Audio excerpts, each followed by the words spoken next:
మనసు పాడింది సన్నాయి పాట. రెండవ భాగం. ఒకటవ భాగంలో శర్మద అనుకుని నిర్మదను హత్య చేస్తారు. అంతా అగమ్యగోచరంగా ఉంటుంది. అసలు ఎవరు చేశారో ఎందుకు చేశారో కూడా అర్థం కాకుండా ఉంటుంది.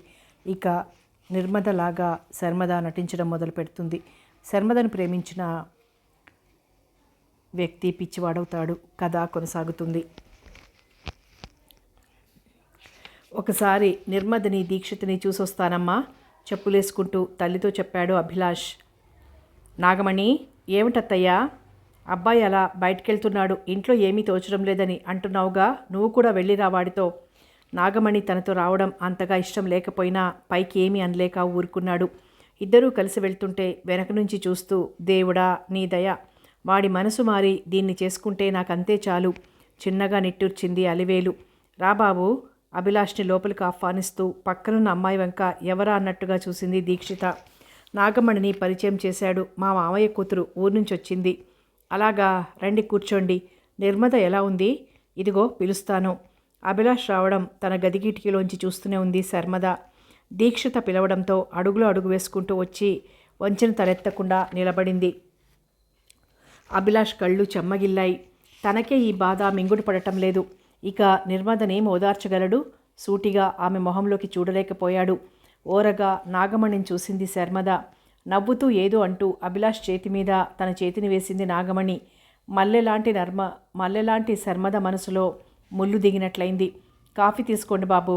2 కప్పులతో కాఫీ అందించింది దీక్షిత. ఇప్పుడేమొద్దు. ఈ ఇంట్లో నీకు మొహమాటం ఏమిటి బాబు? తీసుకో. మా ఇద్దరికి ఒకటి చాలేండి. నాకు కాఫీ అట్టే అలవాట్లేదు. ట్రేలోంచి 1 కప్పు తీసుకుని సాసర్లోకి తను కొంచెం పోసుకొని తక్కింది అభిలాష్కి అందించింది నాగమణి. నువ్వు మరీ అంత కొంచెం తీసుకున్నావేమిటి? ఇంకొంచెం తీసుకో. ఆహాహా, వద్దొద్దు, చెప్పానుగా బావా, నాకంతగా అలవాట్లేదని కాఫీ. తన సాసర్లో కొంచెం కాఫీ పోసేస్తాడేమో అని కంగారుగా అతని చేతిని పట్టుకుని తన సాసర్ వెనక్కి తీసుకుంది. శర్మద కళ్ళల్లో ఎన్నో భయాలు, మరెన్నో భావాలు, పైకి చెప్పుకోలేని ఆరాటం, ఆవేదన. బాధగా మూలిగింది మనసు. గుండె రంపపు కోతని అనుభవిస్తోంది. ఏదో చెప్పుకోవాలని నోటి చివరిదాకా వచ్చిన మాటల్ని వెనక్కి తీసుకోక తప్పలేదు. చేతిలోని సాసర్ టీపాయ్ మీద పెడుతుండగా తన పక్కనే పైనుంచి ఓ బల్లి పడటంతో భయంతో భావని కౌగిలించుకున్నంత పనిచేసింది నాగమణి. అంత భయమా బల్లంటే? బావ ప్రశ్నకి సిగ్గుపడుతూ చూసింది అతని కళ్ళల్లోకి. ఇక నుంచి భయపడంలే, నువ్వు పక్కనుంటే. ఆ జవాబు, ఆమె కళ్ళల్లో సిగ్గులు అవేమీ పట్టించుకోలేదు అభిలాష్. కానీ శర్మదకి గుండెలో గుబులుగా అనిపించింది.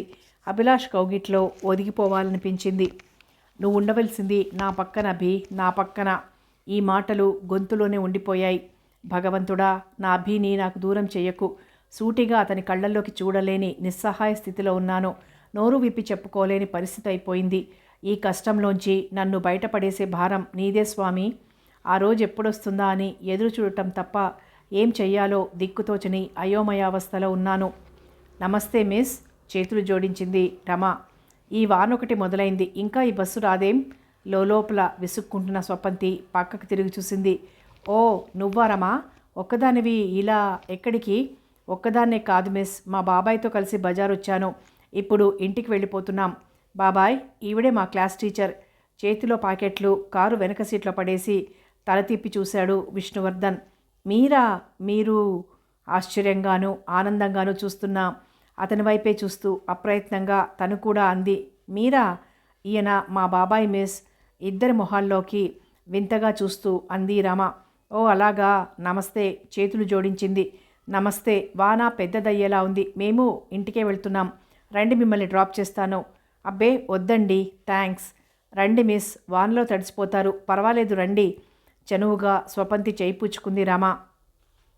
రండి. మా రమ వదలదు. లేకపోతే ఫ్రంట్ డోర్ తెరిచాడు. తప్పనిసరిగా ఎక్కి కూర్చుంది. వెనక సీట్లో రమ కూర్చుంది. బాబాయ్, నీకు మా టీచర్ గారి ఇల్లు తెలుసా? పక్కకు తిరిగి స్వపంతి వంక చూశాడు. ఏం చెప్తాడా అని కుతూహలంగా అప్పుడే అతని వైపు తిరిగింది స్వపంతి. ఇద్దరి చూపులు చిక్కుపడ్డాయి. తెలుసా బాబాయ్? మళ్ళీ అడిగింది రమ. చూపులు మరల్చుకుంది స్వపంతి. తెలియదు, మీ టీచర్ గారు చూపిస్తారులే, జవాబిచ్చాడు. చచా, కారు ఎక్కమనగానే ఎక్కేసింది తను. బస్సులోనే పోవాల్సింది. తనంతానే తిట్టుకుంది స్వపంతి. ఎలా చూస్తున్నాడో, ఎందుకలా గుడ్లప్పగించి చూస్తాడు తన వైపు? పైగా డాక్టర్ అట, డాక్టర్. ఆ రోజు మందు కోసం వెళ్తే మిమ్మల్ని ఇదివరకు ఎక్కడో చూసినట్టుందని కంగు తినిపించాడు. అందుకేగా మళ్ళీ తను వెళ్ళనిది. ఏమిల్లో దయచేసి చూపిస్తారుగా? ఆ వీధిలోకి కారు తిరగగానే అన్నాడు విష్ణువర్ధన్. ఆ చూపించకుండా ఇంకా నీ కారులోనే కూర్చుంటాను చిటపటలనింది మనసు లోపల. ఇక్కడే ఆపండి, వచ్చేసింది మా ఇల్లు. మీ ఇల్లు రాలేదు, కారే మీ ఇంటి దగ్గరికి వచ్చింది చాలా మెల్లిగా అన్నాడు నవ్వుతూ. సంతోషించాం మీ తెలివికి, తను మెల్లిగానే అంది మూతి అందంగా తిప్పుతూ.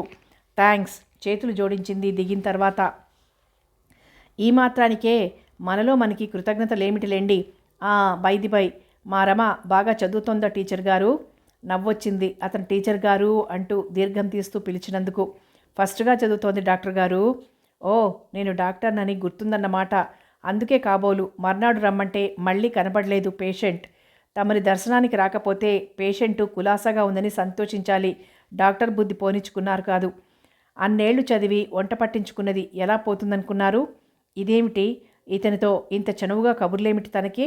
ఒక పక్క అతనంటే విసుక్కుంటూనే ఇదేమిటి, ఎన్నాళ్ల పట్టో స్నేహం ఉన్నట్టు చనువుగా ఈ వేళా కోళాలేమిటి?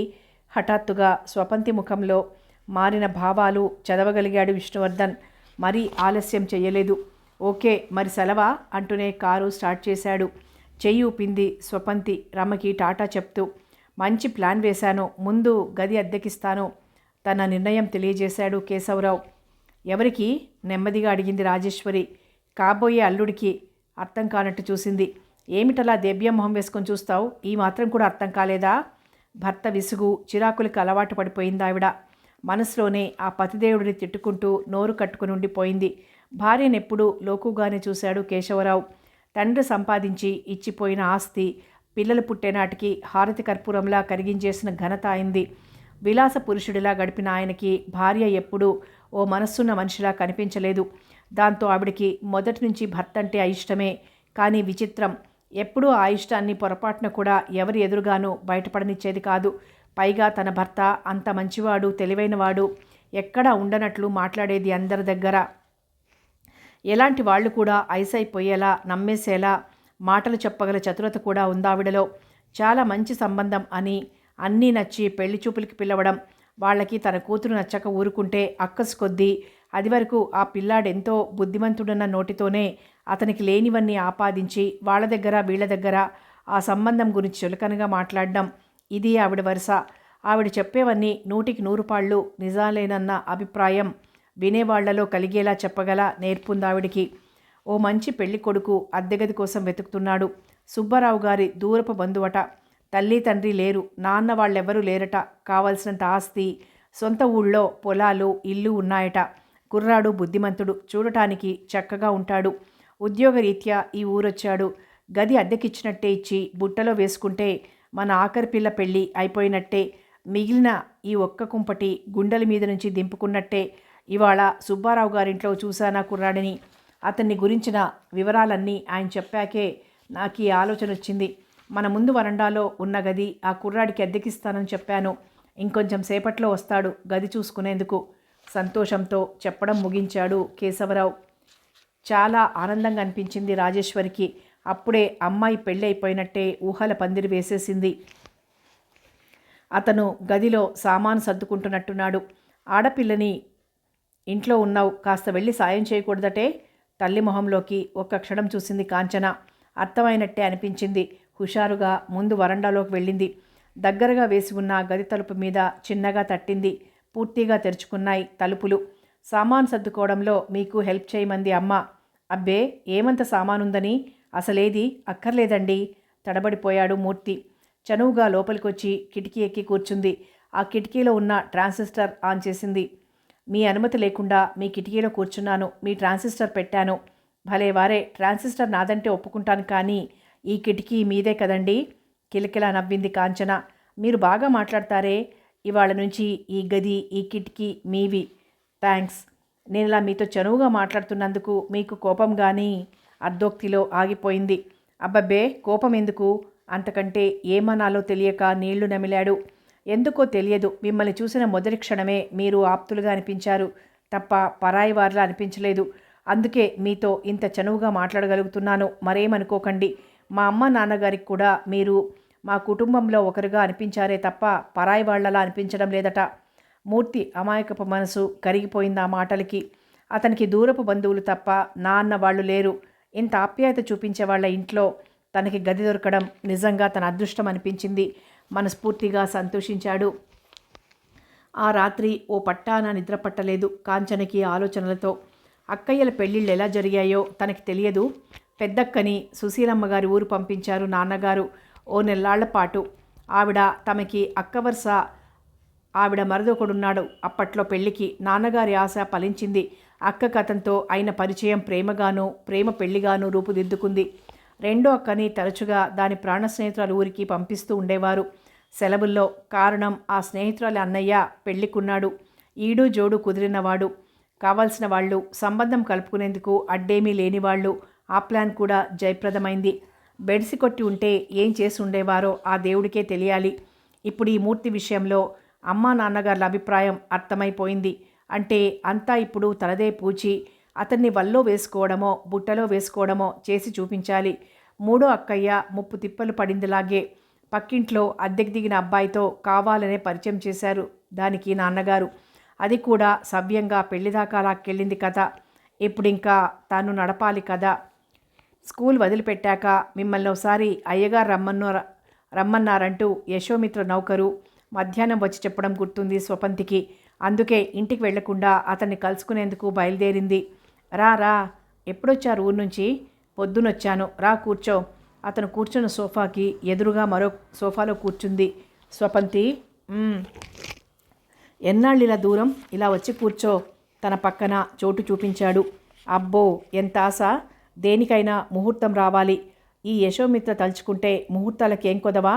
మీరు తలుచుకున్న ముహూర్తాలు కాదు, ఈ స్వపంతి తలుచుకోవాలి. ఓ బాగా మాట్లాడతావు నువ్వు. మీకంటేనా? అయితే నేను బాగానే మాట్లాడతానంటావు. సర్టిఫికెట్ ఇచ్చేసావా? ఇంకా ఏ సర్టిఫికెట్లు ఇచ్చాక ఆ ముహూర్తం తలుచుకుంటారో రాణిగారు చెప్తారా? అబ్బో ఇంకా టైం పడుతుంది. కాస్త ఓపిక పట్టండి. తొందరపడితే అసలుకే ముప్పు రావచ్చు. నన్ను తొందర పెట్టారంటే ఈ ఉద్యోగం వదిలిపెట్టి మీకు కనిపించకుండా ఈ ఊరు నుంచే వెళ్ళిపోతాను. అందంగా నవ్వింది. అమ్మో నువ్వు వెళ్ళిపోవడమే, ఆ మాటే భరించలేను. అది సరే కానీ స్వపంతి, 2 రోజుల్లో ఓ మంచి డాన్స్ ప్రోగ్రాం ఉంది. నువ్వు పక్కనుంటే మరింత బాగుంటుంది. తీసుకెళ్తాను. వస్తావా? వస్తాను.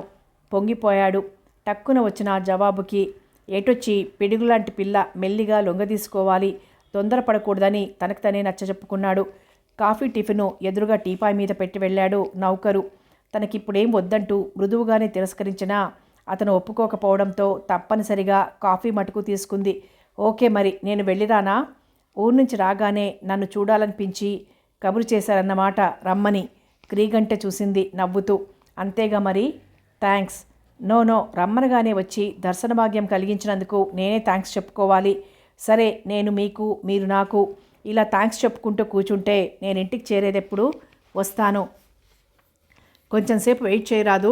కారులో డ్రాప్ చేయమంటాను. ఓ చిన్న పని మీద కారు తీసుకువెళ్ళాడు ఇప్పుడే డ్రైవర్. వద్దొద్దు నేను బస్సులో పోతాను. మీ కారు మీ డ్రైవరు వచ్చేదాకా కూర్చుంటే నా పని అయినట్టే. ఎంతైనా మీ డ్రైవర్ కదా, మీ వాసనలు తగలకుండా ఉంటాయా? ఎక్కడ ఎవరితో? సగంలోనే మాట ఆపేసి చిలిపిగా నవ్వింది. ఏయ్ అల్లరి పిల్ల. అతని చేతికి అందకుండా తప్పించుకొని ఒక్క పరుగున గుమ్మం దగ్గరికి వెళ్ళింది. వెనకే తను మేడ దిగి సాగనంపడానికి బయట వరండా దాకా వచ్చి చెయ్యి ఊపాడు. బదులుగా తను చెయ్యి ఊపి వరండా మెట్ల దగ్గర నుంచి గేటు దాకా మొక్కల్ని చూస్తూ పరవశపడుతున్న మనసుతో గేటు దాటి రోడ్డు మీదకి వచ్చింది.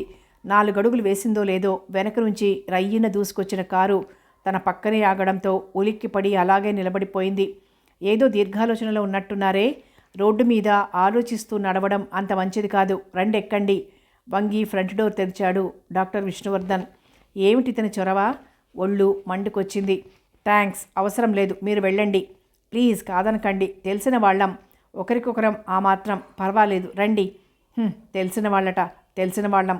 ఏమంత గాఢ పరిచయమని? ఆ రోజు రమ ఉంది అని లిఫ్ట్ ఇస్తానంటే ఒప్పుకుంది కదా అని ఇంకా ఇదే వరుస? ఏదో పెద్ద ప్లానే వేస్తున్నట్టున్నాడు. రండి, మన ఇద్దరి మూలంగా ట్రాఫిక్ ఆగిపోకూడదు. మీరు కాదంటే నేను చాలా బాధపడతాను. ఆ తర్వాత మీ ఇష్టం. ఆహాహా ఏం చతురత. అయినా ఇతనికే కాదు ఎవ్వరికీ భయపడదు తను. అలాంటప్పుడు కారులో కూర్చోవడానికి వెనకాడనక్కర్లేదు. పిచ్చి పిచ్చిగా ప్రవర్తిస్తే బుద్ధి చెప్పడానికి తనేమీ భయపడదు. భయపడే వాళ్ళనే నల్లుల్లా నలిపేస్తారు ఈ మొగాళ్ళు. ఎదురు తిరిగితే బేరానికొస్తారు. ఫ్రంట్ సీట్లో కూర్చుని ధన్మని వేసింది డోర్. థ్యాంక్ యూ, పాపం శమించుగాక అంటూ కారు స్టార్ట్ చేశాడు. అర్థం కాక తెల్లబోయి చూసింది అతని వైపు. అర్థం చేసుకున్నాడా చూపులు. మొదటిది మీరు నా మాట మన్నించి కారులో కూర్చున్నందుకు. రెండవది నా మీద కోపం డోర్ మీద మీరు చూపించినందుకు. తనన్న మాటలు ఎందుకో ఏమిటో అర్థాలు వివరించాడు. నవ్వొచ్చినా నవ్వితే ఎక్కడా లోకువైపోతానో అన్నట్టు పెదవులు బిగబట్టుకుని కూర్చుంది. చూడండి మిస్, పేరు జ్ఞాపకం ఉన్నా లేనట్టు నటన. స్వపంతి గుర్తు చేసింది. మిస్ స్వపంతి, మీరిప్పుడు యశోమిత్ర ఇంటికి వెళ్ళొస్తున్నారనుకుంటాను. యశోమిత్ర మీకు తెలుసా? నోటి చివరిదాకా వచ్చిన ప్రశ్నని వెనక్కి తీసుకుంది. అలా అడగడం అనవసరం అనిపించింది. యశోమిత్ర పెద్ద బిజినెస్ మ్యాన్. ఇతను బాగా డబ్బున్నవాడిలాగే కనిపిస్తున్నాడు. పైగా డాక్టర్. ఇద్దరికీ పరిచయం ఉందేమో. అయినా తను యశోమిత్ర ఇంటికి వెళ్తే ఇతనికి ఎందుకు ఆ విషయం? చూడండి మిస్టర్ విష్ణువర్ధన్, ఇంట్లో వాళ్ళు విష్ణు అంటారు, ఫ్రెండ్స్ వర్ధన్ అంటారు, పరిచయస్తులు విష్ణువర్ధన్ అంటారు. గబగబా మంత్రాలు చదివినట్లు చదివేశాడు. ఈసారి నవ్వక తప్పలేదు స్వపంతికి. నేను యశోమిత్ర ఇంట్లోంచి వస్తున్నానో మరొకళ్ళ ఇంట్లోంచి వస్తున్నానో మీకు అనవసరం అనుకుంటాను. సీరియస్గా మొహం పెట్టుకుని పుల్ల విరిచినట్లు జవాబిచ్చింది. అవును, నాకు అనవసరం అనుకుంటాను. బుద్ధిమంతుడిలా తల ఊపాడు. మిస్ స్వపంతి, మీ ఇంట్లో మీరు కాక ఇంకెవరెవరున్నారు? అవన్నీ మీకెందుకు? అవునవును, నాకెందుకు? కొద్దిగా కారు స్పీడ్ పెంచాడు. మీకు యశోమిత్రతో చాలా రోజులుగా పరిచయమా? అది కూడా మీకు అనవసరం. కరెక్ట్, అది కూడా నాకు అనవసరమే. మీ ఇల్లెక్కడో మర్చిపోయాను, కాస్త చెప్తారా? మీకనవసరం, మరింత కోపంతో అనేసి అంతలోనే తన తప్పు తెలిసి నవ్వేసింది. హమ్మయ్య, నవ్వారు, అంతే చాలు. చూసి తరించాను. ఏం, ఇంతవరకు ఎప్పుడు ఏ ఆడపిల్ల నవ్వగా చూడలేదా తమరు? అక్కడో చిన్న తప్పు. ఏ ఆడపిల్ల అని కాదు, ఇంత అందమైన ఆడపిల్ల అని సవరించుకోవాలి. ఇదిగో మిస్టర్ విష్ణువర్ధన్, ఇంట్లో వాళ్ళు విష్ణు అని పిలుస్తారు, ఫ్రెండ్స్ వర్ధన్ అంటారు, పరిచయస్తులు విష్ణువర్ధన్ అంటారు, పేషెంట్సు డాక్టర్ విష్ణువర్ధన్ అంటారు. చెవులు మూసుకుంది స్వపంతి. ఆపండి మీ స్తోత్రం. ఓ, స్తోత్రం అంటే ఇదేనా? నా చిన్నప్పుడు మా బామ్మ స్తోత్రాలు అంటుండగా చాలాసార్లు విన్నాను. ఇంకా ఏమిటో అనుకున్నాను. స్తోత్రాలంటే ఇంత ఈజీ అనుకోలేదు. మీతో మాట్లాడడం నాకు చేత కాదు. చేతులు జోడించింది. పోనీలేండి, నాతో మాట్లాడడం చేతకాకపోయినా పర్వాలేదు, కానీ మీరు యశోమితతో స్నేహం పెంచుకోకండి. చివుక్కున తల తిప్పి అతని మొహంలోకి చూడడానికి ప్రయత్నించింది. అతని చూపులు రోడ్డు మీదున్నాయి. నేను అతనితో స్నేహం చేస్తే మీకేమిటి నష్టం? దయచేసి నా మాట వినండి. చూడండి, మీ ఇష్టాలు నా మీద రుద్దాలని చూస్తారెందుకు? మీ శ్రేయోభిలాషగా చెప్తున్నాను. ఓ, నా మీద అంత శ్రద్ధ ఎందుకో తెలుసుకోవచ్చా? తప్పకుండా తెలుసుకోవచ్చు. చెప్పడం నా ధర్మం కూడాను. కానీ ఇప్పుడు కాదు, మీ ఇంటి దగ్గరికి వచ్చేసాం. నాకు కొన్ని అర్జెంట్ కేసులున్నాయి, వెళ్ళాలి. ఇంకో రోజు మాట్లాడుకుందాం. ఏదో ఒక కట్టుకథ అల్లి చెప్పడానికి పాపం టైం కావాలిగా, అందుకే దాటించేస్తున్నాడు. పళ్ళు నూరుకుంది లోపల. రోజు సాయంత్రం నా దగ్గరికి వచ్చి కూర్చుని కబుర్లు చెప్పేదానివి. ఏమిటి అసలు ఈ మధ్య నా వైపే చూడటం మానేశావు? కాంచన వాళ్ళ ఇంట్లో అడుగు పెడుతూ అడిగింది స్వపంతి. అటు చివర ఉంది మూర్తి గది. ఇక్కడ కూర్చుందామా? ఇబ్బందిగా చూసింది కాంచన. లోపల కూర్చోవడం కంటే ఇలా వరండాలో ఈ మల్లె పందిరి, గులాబీ మొక్కలకి దగ్గరగా కూర్చోవడమే ఇష్టమని ఇక్కడే కూర్చుని కబుర్లు చెప్పే కాంచన ఈరోజు కొత్తగా ఇక్కడ కూర్చుందామా అనడం ఆశ్చర్యం అనిపించింది స్వపంతికి. నువ్వా స్వపంతి? రా, ఇలా లోపలికొచ్చి కూర్చో. అక్కడెందుకు? మొహమంతా నవ్వు పులుముకుంది రాజేశ్వరి. లేమ్మా, లే, లోపల కూర్చో. మూర్తి స్వపంతిని చూసి ఆమెతో పరిచయం చేసుకున్నాడంటే ఏం కొంప మునుగుతుందో ఏమో. స్వపంతి అందగత్తే. ఆమెతో అతనికి పరిచయం అయిందంటే అది దేనికి దారితీస్తుందో ఏమో. తమ నాటకం ఏ అడ్డంకులు లేకుండా సవ్యంగా ముగియాలి కదా మరి. ఈ లోపల కథ అడ్డం తిరగకుండా ఉండాలి. తల్లి కూతుళ్ళ ఆలోచన ఇదే. రా స్వపంతి, లోపల కూర్చుందాం. జవాబుకు మరి చూడకుండా గబగబా లోపలికి నడిచింది కాంచన. తిన్నగా తన గదిలోకి వెళ్ళింది. వెనకే నడిచింది స్వపంతి. ఓసారి ఇలా రావే. తల్లి పిలుపుతో ఓ 5 నిమిషాలకి వంటింట్లోకి వెళ్ళింది. ఇప్పుడు ఆ కుర్రాడిని కాఫీకి పిలిచాం కదే, త్వరగా మాట్లాడి పంపించేయి స్వపంతిని.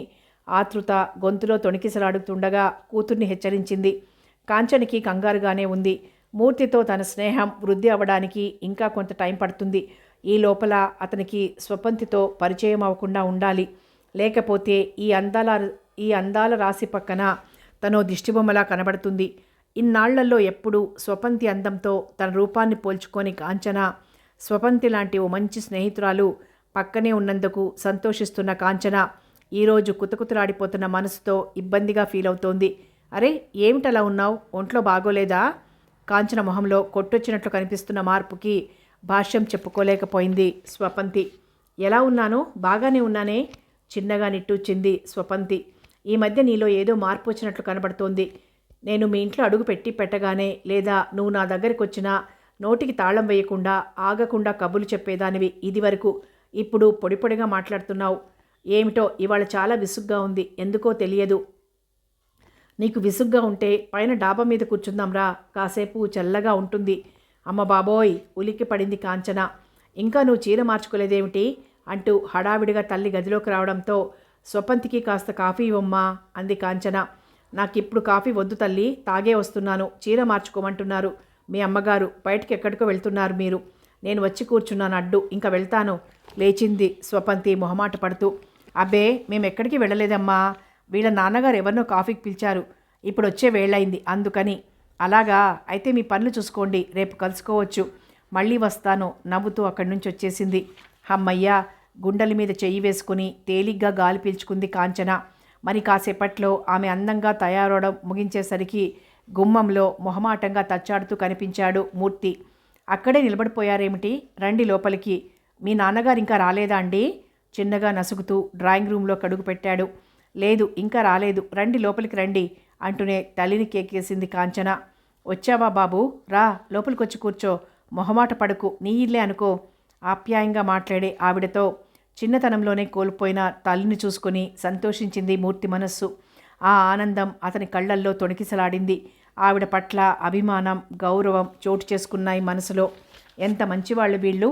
మొన్న రాత్రి కాస్త తలనొప్పిగా ఉందని మాటల్లో కేశవరావు గారితో అనేసరికి భార్యకి కూతురికి చెప్పి ఎంత హడావిడి చేశాడాయన.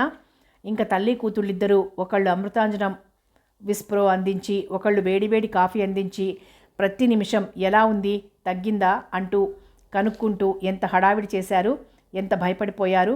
తనకి వీళ్ళకి ఏనాటిది బంధం? నీకోసమని అమ్మాయి స్వయంగా తానే చేసింది స్వీటు హాటు. అందమైన ఓ అబద్ధం ఆడేస్తూ తాను చేసిన ఆ టిఫిన్ అతనికి ఎదురుగా పెట్టింది రాజేశ్వరి. కాంచన కళ్ళల్లో మిలమిలలు మూర్తి గమనించనే లేదు. థ్యాంక్ యూ, మీరు అనవసరంగా నా గురించి శ్రమ తీసుకుంటున్నారు తల్లి కూతుళ్ళనిద్దరినీ ఉద్దేశించి అన్నాడు. ఎంత మాట, శ్రమేముంది ఇందులో? నువ్వు మా గురించి ఏమనుకుంటున్నావో గాని మేము మటుకు నిన్ను మాలో ఒకడిగానే అనుకుంటున్నాం. మొహమాటం అక్కర్లేదు బాబు, నువ్వు చాలా బుద్ధిమంతుడివి, గుణవంతుడివి అని ఆ సుబ్బారావు గారు చెప్పడంతో నీకు ఈ గది అద్దెకివ్వడానికి ఒప్పుకున్నారు వీళ్ళ నాన్నగారు. నేను చూస్తేనే తెలుస్తుంది ఈ కాలపు కుర్రాళ్లల్లా కాదు బుద్ధిమంతుడివని. పొగడంలో తనకున్న చాకచక్యం చూపించుకోవడంలో మునిగిపోయింది ఆవిడ. టిఫిన్ తీసుకోండి, నవ్వు పులుముకుంది కాంచన. మీ నాన్నగారిని రానివ్వండి, ఇప్పుడు వచ్చేస్తారుగా. పర్వాలేదు, నువ్వు తీసుకో నాయనా. రోజు ఆయన వచ్చేసరికి లేట్ అవుతుంది. ఆఫీస్లో అనుకోకుండా ఏం పని తగిలిందో ఏమో, ఎప్పుడొస్తారో ఇంకా చెప్పలేం. నువ్వు అమ్మాయి తీసుకోండి. తనకో ప్లేట్లో తెచ్చుకుంది కాంచన. తల్లి కూతుళ్ళిద్దరికీ ముందే తెలుసు కేశవరావు లేటుగా వస్తాడని. పొద్దున వెళ్ళేటప్పుడే సాయంత్రం లేటుగా వస్తానని చెప్పాడాయన. అదేమిటి, ఆ కుర్రాడిని కాఫీకి పిలిచారు కదా, మరి ఆలస్యంగా వస్తారేమిటి? తెల్లబోయింది రాజేశ్వరి. పిచ్చి మొహంలా ఉన్నావు, ఏది ఒక పట్టానా నీ బుర్రకు అర్థం కాదు.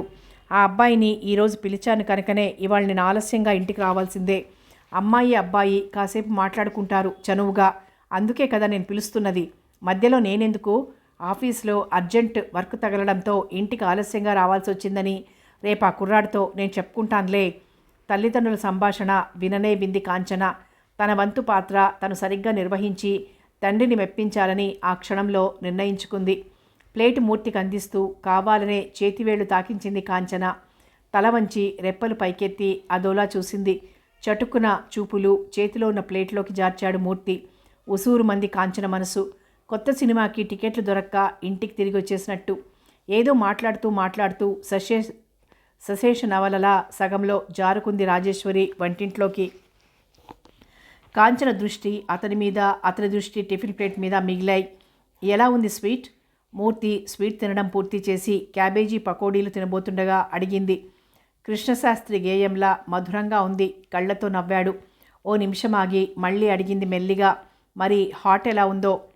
ఇస్మాయిల్ కవితలా చురుక్కుమంటోంది. వెంటనే ఇచ్చాడు జవాబు. ఎంత బాగా మాట్లాడతారు మీరు, గిలిగింతలు పెడుతున్నాయి మీ మాటలు. కిలకిలా నవ్వింది. అప్పుడే లోపల నుంచి ముందు గదిలోకి రాబోయింది రాజేశ్వరి.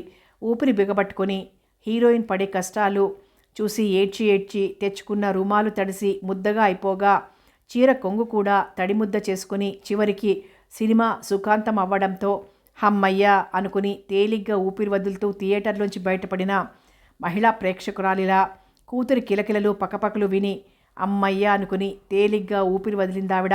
ఇదిగోనే అమ్మాయి, కాఫీ తీసుకెళ్ళు. ట్రేలో 2 కప్పులు పెట్టి కూతుర్ని పిలిచింది. తీసుకోండి కాఫీ అని అందిస్తుంటే ఈసారి వేళ్లు తగలకుండా జాగ్రత్త పడ్డాడు మూర్తి కప్పు అందుకుంటూ. కొత్త సినిమా రిలీజ్ అయిన మొదటి రోజు మొదటి షోకి నానా తిప్పలు పడి టికెట్లు సంపాదించి వెళ్తే తీరా సినిమా చెత్తలా ఉన్నట్టు నీరసపడిపోయింది కాంచన బాధతో. మీ నాన్నగారు ఇంకా రానేలేదు? గుమ్మంలోకి చూస్తూ అన్నాడు. ఆయనేం విలన్ కాదుగా, మధ్యలో ఎందుకు వస్తారు? నవ్వుకుంది కాంచన లోపల. కాఫీ ఎలా ఉంది? అదెవరి గేయంలా ఉంది? చెంపన చెయ్యి చేర్చి కుతూహలంగా అడిగింది. గేయం కాదు, వేడి వేడిగా తీయగా చిరుచేదుగా హుషారు కలిగించే కాఫీ. బండబారిన నాలికలకు కూడా రుచిరుచిగా అనిపించే ఈ కాఫీ రావిశాస్త్రి రచనలా లేదు. మూర్తి మాటలకి ముచ్చటపడిపోయింది కాంచన. అబ్బా, మీ కబుర్లు వింటూ వరుసగా ఎన్ని గంటలైనా ఇలా కూర్చుండిపోవాలనుంది. లాభం లేదు, 10 దాటితే నిద్ర కాగలేను నేను. అమాయకంగా మొహం పెట్టాడు. మరీ అంత భయపడిపోతారేమిటి? నిజంగా మిమ్మల్ని గంటలు గంటలు కూర్చోపెట్టేస్తానా? భయమా? అది మన డిక్షనరీలో లేదు. కావాలంటే ఆ సూర్యకాంతాన్ని నా ఎదురుగా పిలిచి ఎడం చేయి తిప్పమనండి, నేనేం భయపడను. షర్ట్ కాలర్ పట్టుకున్నాడు ధీమాగా. నవ్వాపుకునేందుకు నానా అవస్థ పడింది కాంచన అతని యాక్షన్ చూసి. మీరు బాగా నవ్వేస్తున్నారు. రాత్రికి కడుపు నొప్పిగాని వస్తే నా పూచి ఏం లేదు. లేకపోవడమేం, మీదే పూచి అంతా. డాక్టర్ని తీసుకొచ్చే బాధ్యత మీదే. అయితే ఓ పని చేస్తాను, అర్ధరాత్రి అప్పుడు పరిగెత్తుకెళ్ళి డాక్టర్ని తీసుకొచ్చే బదులు ముందే చెప్పారు కాబట్టి ఓ డాక్టర్ ఫ్రెండ్ని తీసుకొచ్చి ఇవాళ రాత్రికి నా గదిలో పడుకోమంటాను. మేల్ డాక్టరా లేక? మాట పూర్తి చేయకుండా చీర కొంగు నోటికి అడ్డు పెట్టుకుంది నవ్వు దాచుకుంటూ. హతోస్మి బాగా మాట్లాడతానని అన్నారు కానీ మీరు కాస్త మాట్లాడటం మొదలుపెట్టారే, మెల్లిగా నన్ను మించిపోతారేమో. మిమ్మల్నేమి మించిపోను లేండి, మీకు అభయం అక్కర్లేదు. కాసేపు డాబా మీద కూర్చుని కబుర్లు చెప్పుకుందాం రండి, చల్లగా ఉంటుంది పైన. లేచింది కాంచన. కబుర్లా? ఇంకానా? చచ్చాన్రా అనుకున్నాడు మూర్తి లోపల. కింద తల్లుంది కాబట్టి పైన డాబా మీద ఏకాంతంలో కబుర్లంటే ఎగిరి గంతేస్తాడు అనుకుంది కాంచన. మంచి ఛాన్స్ అనుకుంటూ మురిసిపోయి ముందు పరిగెడతాడు పైకి అనుకుంది. క్షమించండి, ఇంకా సెలవు పుచ్చుకుంటాను. మీ అమ్మగారిని ఒకసారి పిలుస్తారా? చెప్పేసి వెళ్తాను. కాంచన మొహంలో రంగులు మారాయి. బేలగా చూసింది. సగం అర్థమయ్యి సగం అర్థం కాని శ్రీశ్రీ కవిత్వంలో ఉన్నాడు మూర్తి ఆమె ప్రాణానికి. ఇలా చూస్తూ ఊరుకుంటే అబ్బాయి పిచ్చివాడయ్యేలా ఉన్నాడు. భర్తకెదురుగా కుర్చీలో కూర్చుంది అలివేలు. చూడకుండా ఊరుకుంటే సరి. పరిష్కార మార్గం చెప్పేశాడు పతంజలి శాస్త్రి. పేపర్లోంచి తల యువతలకి పెట్టకుండానే. ఎంతసేపు మీ ధోరణి మీదే, చెస్ బోర్డు ఎదురుగా లేదు కదా. కాస్త నేను చెప్పేది ఇప్పుడైనా తలకి ఎక్కించుకుంటారనుకున్నాను. ఏం చేస్తాం, నా నొసటిన ఇలా రాశాడు, నీ నొసటిన అలా రాశాడు. ఏం మీకిప్పుడేం తక్కువైంది? ఆ రాసిన వాడికి తెలుసు, నాకు తెలుసు. మరింత ఉడికించబోయాడు భార్యని చిరునవ్వు చిందిస్తూ. చాలు చిరునవ్వులు ఒలకబోస్తూ చిన్మయానంద స్వామిలా కూర్చుంటారు. చెప్పే విషయాలేవి చెవినేసుకోకుండా. పాపం శమించుగాక. ఆ చిన్మయానంద స్వామి ఎవరో గాని నీ ప్రాస కోసం ఆయన్ని నాతో పోలుస్తున్నావు. వింటే బాధపడగలడు. అసలు సంగతి వింటారా వినరా? నువ్వు చెప్తే నేను విననిదెప్పుడు? వినకపోతే నువ్వు ఊరుకుంటావా? చెవిలో ఇల్లు కడుతుంటావు కదా. అసలు ఇంతకీ నువ్వు చెప్పబోయే విషయం ఈ న్యూస్ పేపర్లో ఒక దేశం ఇంకో దేశంతో కొట్టుకు చేస్తున్న వార్త కంటే ముఖ్యమైనదంటావా? దేశాలు ఏం ఏడిస్తే మనకెందుకండి? మన ఇంటి విషయాలు మనం చూసుకోకుండా. సరే చెప్పు, అసలేమిటి నీ బాధ? అబ్బాయి పెళ్లి గురించండి నేను మాట్లాడేది. అదా సంగతి. పెళ్లి గురించి మాట్లాడుతూ బాధ అంటావెందుకు మరి? అవును, బాధ కాక మరేమిటి? మీరేమో పట్టించుకోకపోతిరి, వాడేమో తిండి తినక నిద్రపోక సగమయ్యాడు. ఆ శర్మదినే తలుచుకుని బాధపడుతూ నిట్టూర్చింది అలివేలు. సరే, పిల్ల కోసం వెతుకు, 3 ముళ్ళు వేయించేద్దాం. ఎక్కడో వెతకడం దేనికండి? ఎదురుగా పిల్లని పెట్టుకుని మ్యావ్ మ్యావ్ ఎదురుగా గోడవారగా ముడిచిపెట్టుకుని కూర్చున్న పిల్లి పిల్ల కాస్త కదిలింది. దాని వంక చూస్తూ నోరెళ్లబెట్టాడు పతంజలి శాస్త్రి.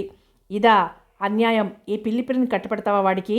అయ్యో రామ, ఒక అంతు పంతు లేదా వేళాకోళానికి నువ్వే కదా అన్నావు వెతకడం దేనికి ఎదురుగా పిల్లని పెట్టుకుని అని. బా ఊరుకుందురు, ఎవరైనా వింటే నవ్విపోతారు. నాగమణిని గురించి నేనన్నది. ఇద్దరికి ఈడు జోడు బాగుంటుంది. అసలు ఎప్పటినుంచో నా మనసులో ఉన్నది. కానీ వాడు ఆ సన్మతిని ప్రేమించానని, ఆ పిల్లనే చేసుకుంటానని అనడంతో నోరు మూసుకొని కూర్చున్నాను. సరే, మీకందరికీ ఇష్టమైతే నాకు అభ్యంతరం ఎప్పుడూ ఉండదు. ఇవాళ అబ్బాయిని అడగండి, త్వరలో ముహూర్తం పెట్టించేద్దాం. అన్నయ్యకి ఉత్తరం రాసి ఆ కాస్త పని కూడా నువ్వే కానిచ్చి పుణ్యం కట్టుకో. నువ్వే అడిగేసేయి అబ్బాయిని. సరే, తప్పుతుందా మరి? నేనే అడుగుతాను. మొదటే అనుకున్నాను, అందుకే మీరు చిన్మయానంద స్వాములారని. లేచి వంటింట్లోకి వెళ్ళిపోయింది అలివేలు.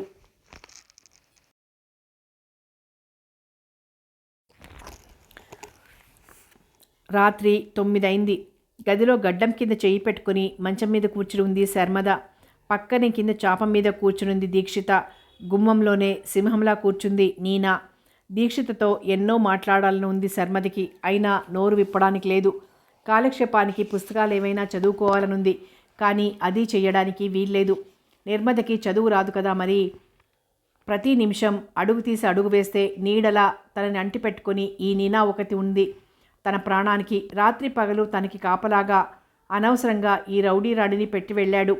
తనని దీక్షితని ప్రతిక్షణం గమనిస్తూ ఉండటం తప్ప మరేం పనుంది శోకులాడికి? వీధి గుమ్మంలో ఆ మల్లయ్య కాపలా. శర్మద తన ఆలోచనల్లో తనుండగానే ఎప్పుడు లేచి వెళ్ళిందో దీక్షిత. గ్లాసుతో వెచ్చని పాలు తీసుకొచ్చింది. సరిగ్గా అన్నం తినడం లేదు ఈ మధ్య నువ్వు. పడుకునేటప్పుడు కాసిని పాలైనా తీసుకోమ్మా. కాఫీ తప్ప పాలు అంతగా సహించని శర్మద గబగబా చెయ్యి అడ్డంగా ఊపింది. మంచి దానివి కదూ, బతిమాలబోయింది. ఆ పిల్లని చూస్తుంటే చెప్పలేనంత జాలితో మనసు కరిగిపోతోంది దీక్షితకి. సరిగ్గా తిండి తినక, నిద్రపోక, మానసికంగా నలిగిపోతూ ఈ మధ్య బాగా చిక్కిపోయింది. బాధతో దీక్షిత మనసు మూలిగింది. పాలు నాకొద్దు బాబోయ్. గట్టిగా అరవాలనిపించినా మౌనంగా 2 చేతులు జోడించింది. పోన్లే, ఇటివ్వు, నేను తాగేస్తాను. దీక్షిత చేతిలోంచి తనే గ్లాస్ తీసేసుకొని గడగడా తాగేసి ఖాళీ గ్లాస్ అందించింది నీనా. మంచం మీద వెల్లకిలా పడుకుని పైకి చూస్తూ ఆలోచనలో పడిన శర్మదికి గుండెలోంచి చిన్న చిన్నగా మొదలైన గుబులు క్షణక్షణానికి పెరుగుతూ నిద్ర పట్టకుండా చేసింది. ఒకవేళ అభి వాళ్ళ మావయ్య కూతుర్ని చేసుకుంటే అతనికి ఇష్టం ఉన్నా లేకపోయినా వాళ్ళమ్మ నాన్నగారు బలవంతం పెట్టి ఒప్పిస్తారేమో. తన గతేం కావాలి? ప్రాణంగా ప్రేమించిన అభి దూరమైతే ఇంకా బ్రతుకెందుకు? తన అభి ఒకరోజు చిన్నగా తన చెవిలో గుసగుసలాడిన మాటలు గుర్తొచ్చాయి. నా హృదయంలో నీకే చోటుంది. నా హృదయరాణివి నువ్వే. ఆ రోజు, అవును, ఆ రోజు ఎంత బాగా గడిచింది. డ్రైవింగ్ సీట్లో అభి పక్కన అతని భుజం మీద తల అంచి తను, మా మామిడి తోట చాలా బాగుంటుంది తెలుసా? ఏమో బాబు, నాకెందుకో భయంగా ఉంది. ఊరికి ఇంత దూరం మనం ఒక్కళ్ళం రావడం ఒంటరిగా. ఇద్దరం ఉంటే ఒంటరిగా అంటావేమిటి? అయినా నీ భయం దేనికో నేను తెలుసుకోవచ్చా? స్పీడ్గా పోతోంది కారు వెనక్కిపోతున్న చెట్లని పొలాల్ని చూస్తూ ఒక్క నిమిషం జవాబివ్వలేదు శర్మద. ఆ తర్వాత నెమ్మదిగా అంది, అది కాదు అభి, సినిమాలకి షికార్లకి తిరిగేది కాక ఇలా ఊరికి దూరంగా ఉన్న తోటల్లోకి కూడా. కాబోయే దంపతులం ఎలా తిరిగినా ఎక్కడ తిరిగినా భయం ఎందుకు? నీకేం ఎన్నైనా చెప్తావు కబుర్లు, నీకు అర్థం కాదులే. అందంగా మూతి తిప్పింది. నాకొక్కటే అర్థమైంది, నా హృదయరాణివి నువ్వే. నా హృదయంలో నీకే చోటుంది. రాగం తీస్తూ చెవిలో గుసగుసలాడాడు. అబ్బా, నీ కవిత్వంతో కంగారు పుట్టించక నాకు. మనసులో అతని మాటలకి మురిసిపోతూ పైకి మటుకు చిరుకోపం చూపించింది. సడన్ బ్రేక్తో ఆ నిర్జన ప్రదేశంలో ఆగింది కారు. ఏమైంది? ఇంకా తోట రానేలేదు. ఇక్కడెందుకు ఆపావు? నా కవిత్వాన్ని కించపరిచిన ఈ కన్నెలేడిని రెట్టించింది శర్మద పెదవులు బిగబెట్టి నవ్వుకుంటూ. నా కవిత్వాన్ని కించపరిచిన ఈ కన్నెలేడిని ఇప్పుడే ఇక్కడే కఠిన శిక్షకి గురి చేసేస్తాను. కౌగిట్లో బంధించి చివరి మాటలు నొక్కి పలికాడు. అమ్మ బాబోయ్, కవిత్వం అనుకున్నాను గాని కాదు, ఇదేదో పైత్యంలా ఉంది. భయం నటించింది. అవును, పైత్యమే, ప్రేమ పైత్యం. సీరియస్గా పెట్టాడు మొహం. అయితే ఈ పైత్యానికి మందు నాకు తెలుసు. ఏమిటది? చాలా కుతూహలంగా చూశాడు. ఓ గ్లాసుడు కరక్కాయ కషాయం తాగి, ఓ చిన్న బుట్టెడు దురదగుంటాకు ఒంటికి రాసుకుంటే మీతో పాటు మీ ప్రేమ పైత్యం కూడా చిందులు వేస్తూ పారిపోతుంది అబ్బాయి గారు. ఏయ్ అల్లరి పిల్ల! తన చెవి మెలిపెట్టబోతున్న అతని చేతిని అందుకొని కళ్ళతోనే నవ్వింది అందంగా. తను కూడా బదులుగా నవ్వేస్తూ కారు స్టార్ట్ చేశాడు. పచ్చని తోటలో ప్రవేశిస్తుంటే శర్మద ఆనందానికి అంతులేకపోయింది. అందమైన తోట మధ్యలో చిన్న డాబా, ఇంటి చుట్టూ శుభ్రంగా తుడిచిన జాడలు చూడముచ్చటగా ఉంది. కాపలా మనిషి శివయ్య పరిగెత్తుకొచ్చాడు. అతనితో అభిలాష్ మాట్లాడుతుంటే శర్మద కళ్ళు పరిసరాలన్నీ మరీ పరిశీలించడంలో నిమగ్నమయ్యాయి. గొంతెత్తి యథేచ్ఛగా పాడుకోవాలనిపించింది. కోకిలగా మారి మామిడి చెట్టు చిటారు కొమ్మన ఊయలూగుతూ మధురంగా గొంతు విప్పాలనిపించింది. చెట్టు కింద నెమలి అయి నాట్యం చెయ్యాలనిపించింది. మామిడి పూత మధురిమతో మత్తెక్కిస్తూ మెల్లమెల్లగా సాగిపోతున్న మలయ పవనంగా మారిపోవాలనిపించింది. పిల్లగాలి పలకరించిపోతుంటే పరవశించి పులకించే పచ్చని కొమ్మ తానే అయిపోవాలనిపించింది. చిన్న పిల్లల తోటలో చిందులు వేసి ఆడింది. ఆకలుండదు, దాహం ఉండదు నిన్ను చూస్తుంటే. హుషారుగా పాట అందుకున్నాడు అభిలాష్. అలాగా, అయితే నీ వాటర్ టిఫిన్ కూడా నేనే తినేస్తాను. నన్ను చూస్తూ కూర్చో నువ్వు. అమ్మ బాబోయ్, అంత పని మాత్రం చేయకు. మామిడాకులే గతవుతాయి నాకు. ఆకులు అలములు తిని అన్నమాట నా పట్ల నిజమైపోతుంది. అమాయకంగా చూస్తూ చేతులు జోడించాడు. మరి ఒప్పుకో తిండిపోతువని. ఏమో అదంతా నాకు తెలీదు. నేను మటుకు శర్మదా ప్రియుడినే. చెంప మీద చిటిక వేసి దగ్గరకు తీసుకున్నాడు. గువ్వలా ఒదిగిపోయింది. ఇద్దరి గుండెల్లోనూ ఇంపైన రాగాలు ఎన్నెన్నో, ఇద్దరి మనసుల్లోనూ మధురమైన మౌనగీతాలు మరెన్నో. బయలుదేరడానికి సిద్ధంగా ఉన్న రైలు ఎక్కేసింది పార్వతి గబగబా. రైలు కదలగానే హమ్మయ్య అనుకుని తేలిగ్గా నిట్టూర్చింది. ఎవ్వరూ తనని గుర్తించకుండా ఉండేందుకు బాగా ముసుగు వేసుకుంది చీర కొంగుతో. ఎవరో వచ్చి తనని రక్షిస్తారని కూర్చోడానికి లేదు. అందుకే తనని తానే రక్షించుకునే ప్రయత్నం ఇది. ఈ ఊళ్ళోనే ఉంటే ఎలాగో అలా తనని వెతికి పట్టుకుంటారు వాళ్ళు. అందుకే ఈ ఊరు నుంచి పారిపోక తప్పదు. కన్న తల్లిదండ్రులు ఎవరో తెలియదు తనకు. పెంచిన తల్లి కన్ను మూసేసరికి బ్రతుకే ఒక నరకంగా తయారైంది. నా అన్నవాళ్ళు లేని ఒంటరి ఆడదాన్ని పీక్కు తినాలని ఎన్నో రాబందులు కాచుకుని ఉంటాయని అర్థమైంది. బ్రతుకు మీద విరక్తితో ఆత్మహత్యకి పూనుకుంటే అడ్డుకున్నాడు పైకి దేవుడిలా కనిపించే ఓ నరరూప రాక్షసుడు. ధైర్యం చెప్పాడు. బ్రతుకు మీద ఆశలు కల్పించాడు. తీయని మాటల కోటలు తన చుట్టూ కట్టి తీసుకెళ్లాడు తనని మరో సైతాన్ దగ్గరికి. ఆ సైతాన్ వీడికి యజమాని. పైకి ఎంతో అందంగా నవ్వుతూ ఎన్నో తీయని కబుర్లు చెప్తా సైతాన్ ఆడది ఐసైపోయేలా కనిపించి నవ్వించి కవ్వించి అందలా లెక్కించి సంబరపడుతున్న సమయంలో అంత ఎత్తు నుంచి ఒక్కసారి అధపాతాళానికి తోసేస్తాడు ఆ సైతాన్. తేనె పూసిన కత్తి. వ్యాపారం చేయడానికి కొందరు ఆడపిల్లల్ని ఏ ఇంట్లో ఏనాటి నుంచో జీవోత్సవాలా ఉంచాడో అదే ఇంట్లో తనని బంధించాడు. అంతా అర్థమై తను నెత్తి నోరు బాదుకుంటుంటే విలాసంగా నవ్వుతూ చోద్యం చూస్తున్నట్టు చూస్తూ మీసం దువ్వుకున్నాడు. ఎవరూ చూడకుండా ఆ నరకకూపం నుంచి తప్పించుకుని బయటపడేసరికి మరో జన్మ ఎత్తినట్టయింది. ఆలోచనల్లో ఉండగానే దిగుదామనుకున్న స్టేషన్ రానే వచ్చింది. దిగింది. కానీ ఎక్కడికి వెళ్ళాలి, ఎలా బ్రతకాలి? మళ్ళీ మొదటికే వచ్చింది సమస్య. స్టేషన్లోంచి బయటకు వచ్చి ఎంత దూరం నడిచిందో తనకే తెలియదు. ఆకలి, నీరసం, విసుగు, చిరాకు, కాళ్ల నొప్పులు అన్నీ ఏకమై ఈ ప్రపంచాన్నే తగలబెట్టేయాలన్న కోపం. పచ్చమేడ అందాన్ని చూస్తూ గేటు ముందు ఒక్క నిమిషం నిలబడిపోయింది. ఎంత పెద్ద మేడ! ఈ ఇంట్లో తనకి దాసీ పనైనా ఇవ్వకూడదు. అప్పుడే ఇంట్లోంచి బయటకొచ్చిన ఆ ఇంటి పని మనిషి ముత్యాలు ఎగాదిగా చూసింది పార్వతిని. ఎవరు కావాలి మీకు? ఎవ్వరూ లేని అనాథని. ఏదైనా పని, దాసీ పనైనా సరే దొరుకుతుందా అమ్మా ఇంట్లో? ఆశగా మేడవంక చూస్తూ అడిగింది. అమ్మగారి దగ్గరికి తీసుకెళ్తాను. ఆ అమ్మతో నువ్వే మాట్లాడుకుందువు గాని రా. ఈ ఇంట్లో పనిచేస్తున్నది నేనే. నా కొడుకు దగ్గరికి మంగళగిరి పోతున్నాను ఇంకో 4 రోజుల్లో. మళ్ళీ ఈ ఊరొచ్చే పనిలేదు. ఇంకో మనిషిని పెట్టేసుకోండి అని చెప్పేశాను. ఇంకా ఎవరు కుదరలేదు. పెరటివైపు తీసుకెళ్ళి దీక్షితని చూపించింది ముత్యాలు.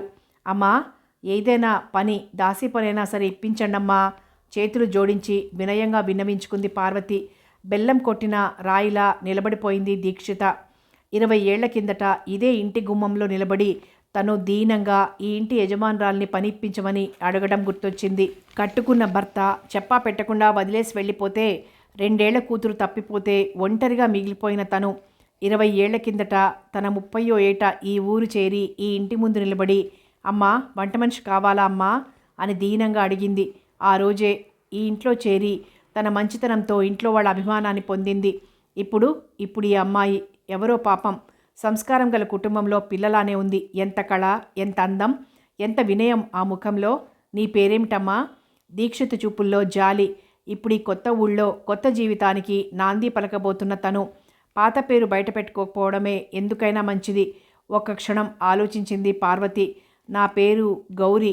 ఆమె గొంతులో తడబాటు. అలా కూర్చో. అరుగు మీద కూర్చుంది గౌరిగా మారిన పార్వతి. ఇప్పుడు చెప్పు, ఇదివరకు ఎక్కడైనా పనిచేసావా? ఏ ఊరు మీది? తన గురించి చెప్పుకుంది గౌరీ క్లుప్తంగా. కన్నవాళ్ళని ఎరగనమ్మా నేను, పెంచిన తల్లిని తప్ప. ఆ తల్లి కూడా ఈ లోకం వదిలిపెట్టిపోయాక ఒంటరి బతుకు దినదిన గండంగా గడుస్తోందమ్మా. చచ్చిపోవాలనుకున్నాను. చావనీయకుండా అడ్డుపడి ధైర్యం చెప్పిన పెద్ద మనిషి నన్ను ఉద్ధరించేవాడిలా కబుర్లు చెప్పి మరో పెద్ద మనిషి దగ్గరికి తీసుకుపోయాడు. ఇద్దరూ తడిగుడ్డతో గొంతులు కోసే రకాలే. వాళ్ల కన్నుగప్పి ఆ నరకకూపం నుంచి నానా అవస్థ పడి తప్పించుకుని బయటపడి ఈ ఊరొచ్చి పడ్డాను.